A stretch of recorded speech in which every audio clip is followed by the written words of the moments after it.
সারা পৃথিবীর রব কে? জোরে বলেন। রব কাকে বলা হয়? রবের ডিকশনারি অর্থ কি? প্রতিপালক। আসলে রব কাকে বলা হয়? রব বলা হয় ওনাকে, খুব খেয়াল করেন, যেই মুহূর্তে, যেই টাইমে, যেই সময়, যেই জিনিসের প্রয়োজন যিনি দিতে পারে তার নাম রব। খেয়াল করছেন? যেই টাইমে, যেই মুহূর্তে, যেই সময়, যেই জিনিসের প্রয়োজন যিনি দিতে পারে তার নাম কি? উনি কে? গোটা জগতের রব কে? কে বলছে? আলহামদুলিল্লাহ, সমস্ত প্রশংসা ওই আল্লাহর জন্য যিনি গোটা জগতের রব। আরেক জায়গায় বলে গোটা জগতের হেদায়েতের কেন্দ্র খানায় কাবা ওয়াহুদাল লিল আলামিন, আছে না?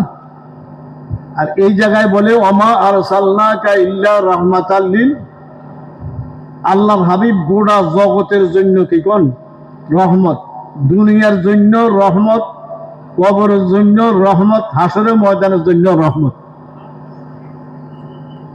আমরা সকলে রহমত চাননি? রহমত চান? যিনি এই মাহফিল পরিচালনা করে উনি আমাকে বলছে, একটু ইঙ্গিত দিছে এইদিকে একটু বলার জন্য, আমরা সকলে রহমতাল লিল আলামিন, দুনিয়ার জন্য রহমত, কবরের জন্য রহমত, হাসরের ময়দানের জন্য কি, তো আমরা রহমত পাইতে চান সকলে। তাহলে আমাদের আর কোনো পথ নাই, পথ একটাই, আল্লাহর হুকুম, আল্লাহর হাবিবের তরিকা। ঠিক লিখন, এই রাস্তা ছাড়া কোনো রাস্তায় আমাদের কি নাই। আর রহমত এটার মধ্যে। রহমত কাকে বলা হয়? এই যে আমরা রহমত বরকত, রহমত বরকত এইসব যদি বলা হয় না, রহমত কাকে বলা হয়? রহমত বলা হয় কাজ কম মজুরি বেশি। বলেন, কাজ কম মজুরি বেশি, তার নাম কি? বুঝুন না? অল্প কিছু কাজ করছি কিন্তু মজুরি কি পাইছি, এটা খুশি না আমরা? এটার নাম কি কোন? বলে হুজুর কেমন এটা? মুসলিম শরীফের রাওয়ায়াত প্রথম খণ্ডের মধ্যে, মান সাল্লা আলাইয়া সালাওয়াতান ওয়াহিদাতান সাল্লাল্লাহু আলাইহি আশরু সালাওয়াত।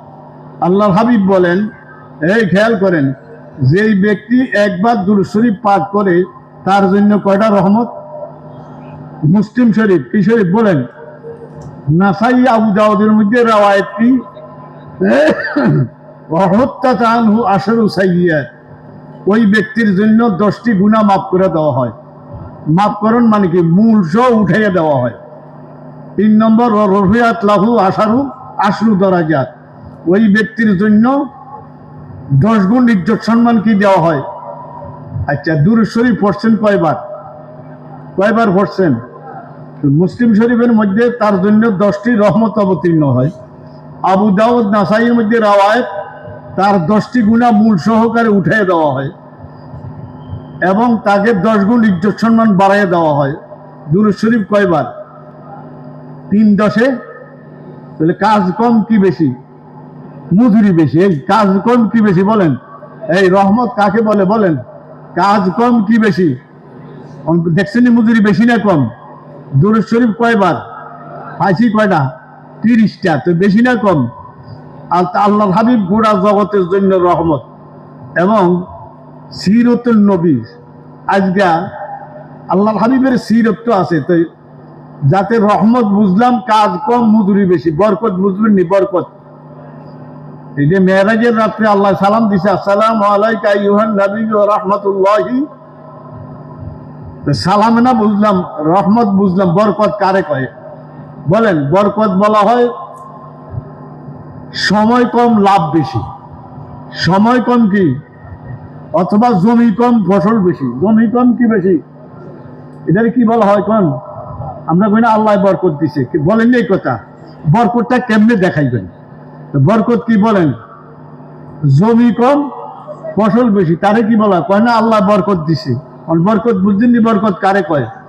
জমি কম কি বেশি অথবা সময় কম কি বেশি লাভ। এই ঢাকার মানুষ তো ব্যবসায়ী মানুষ, সময় কম কি বেশি, লাভ বেশি, তারে কি বলা হয় কোন?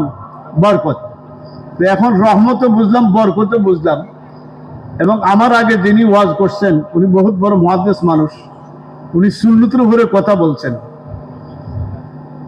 আল্লাহর হাবিবের চরিত্র কি ছিল বলেন তো? আম্মাজান আয়েশা রাদিয়াল্লাহু তাআলা আনহাকে জিজ্ঞাসা করছে আল্লাহর হাবিবের চরিত্র কি? কি বলছে? খুলুকুহু আল কোরআন। আল্লাহর হাবিবের চরিত্র হলো 30 পারা কালাম, কালামে মজিদ। তাহলে এটা ছোট না বড়? যেতে ধরি, যেতে কিছু করি, কিছু না কিছু কি যায় কোন সুইটে যায়, জানি বলেন ভাই? ইয়ার মধ্যে একটু কথা, এই কথাটা একটু ভাঙর দরকার। আলাইকুম বিসুন্নতি ওয়া সুন্নাতিল খুলাফাই ওয়াল মাহদিয়িন। আল্লাহর হাবিবের সুন্নত তো বুঝলাম, খুলাফায়ে রাশিদিনের সুন্নত কি এটা তো একটু জানার বিষয়। বুখারী শরীফের মুকদ্দমার মধ্যে আমাদের ওস্তাদ দেওবন্দের সাইদ আহমদ ফালনপুরি রহমতুল্লাহ আলাই উনি খুলাফায়ে রাশিদিনের সুন্নতগুলি আনছে। একটু খেয়াল করিয়া শুনেন কার সুন্নত কোন? খুলাফায়ে রাশিদিনের সুন্নত। আবু বকর সিদ্দিক রাদিয়াল্লাহু তাআলা আনহু যখন খলিফাতুল মুসলিমিন হইলেন, ওই টাইমে একদল দাঁড়াইছে, যেন বর্তমানে কিছু পর পর এক একটা দাঁড়ায়, দাঁড়ানি বলেন ভাই? তখন আমরা সবাই জাফাইয়া পড়ি, ঠিক না বলেন ভাই? একদল দাঁড়াইছে কি মানিনে জাকাত, তারা কি দিবে না কোন? জাকাত দিবে না। দাঁড়াইছিল নি কোন যুগে? সিদ্দিকে আকবর রাদিয়াল্লাহু তাআলা আনহুর যুগে। তারা কি দিবে না বলেন? জাকাত দিবে না। জাকাত দিবে না অর্থ না, তারা জাকাত দিব, তাদের দলিলও আছে কোরআন শরীফ, খুজ মিন আমওয়ালিহিম, নিজের মাল থেকে লও এবং নিজের আত্মীয় তুতাখিরুহুম, এবং নিজের আত্মীয় স্বজনদের দিয়া কি করো কোন? তাহলে বাইতুল মালের মধ্যে অর্থাৎ সরকারি ফান্ডের মধ্যে কি দিবে না কোন? জাকাত দিবে না। তখন আবু বকর সিদ্দিক যুদ্ধ ঘোষণা, কি ঘোষণা দিছে কোন? যুদ্ধ ঘোষণা দিছে। প্রথম উমরে ফারুক রাদিয়াল্লাহু তাআলা আনহু বুঝাইতে পারে না, এরা তো মুসলমান, এগুলো কি যুদ্ধ করব? যুদ্ধ ঘোষণা। এরপরে সবাই বুঝছে, বুঝছে উমরও বুঝছে, এরপরে যুদ্ধ ঘোষণা।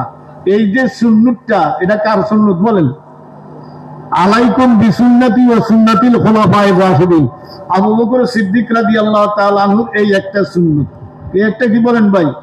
মানিনের যাকাতের মধ্যে উনি যুদ্ধ ঘোষণা দিছে, এটা কার সুন্নত? এটা রাসূলের সুন্নত। এটা কার সুন্নত? আবু বকরের সুন্নত। বুঝছেন? আরেকটা সুন্নত কি সংক্ষিপ্ত ভাবে বলি। দেখেন আল্লাহর হাবিব আবু বকর সিদ্দিক রাদিয়াল্লাহু তাআলা আনহু খলিফা হইব, এটা আল্লাহর হাবিব ডাইরেক্ট কোন জায়গায় বলে নাই। ইনডাইরেক্ট আছে, ডাইরেক্ট নাই। কিন্তু ওমর ফারুক আবু বকর সিদ্দিক রাদিয়াল্লাহু তাআলা আনহুর শেষ সময় উনি আরেকটা সুন্নত জারি করছে, ডাইরেক্ট ওমর ফারুকের খলিফা ঘোষণা দিয়ে দিছে।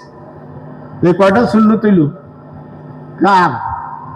আবু বকর সিদ্দিক রাদিয়াল্লাহু তাআলা আনহুর সুন্নত কয়টা কোন? দুইটা। ঠিকই, একটা হইলো মানিনের জাকাত, জাকাত মানা করছে এর জন্য যুদ্ধ ঘোষণা, এটা ওনার। আরেকটাই বলেন, আরেকটা কি? খলিফা কে হবে আবু বকরের পরে উনি ডাইরেক্ট উমরে ফারুকের কি হয়ে গেছে কোন? নাম বলে দিয়েছে। এটি কার সুন্নত বলেন? কয়টা হইল? আর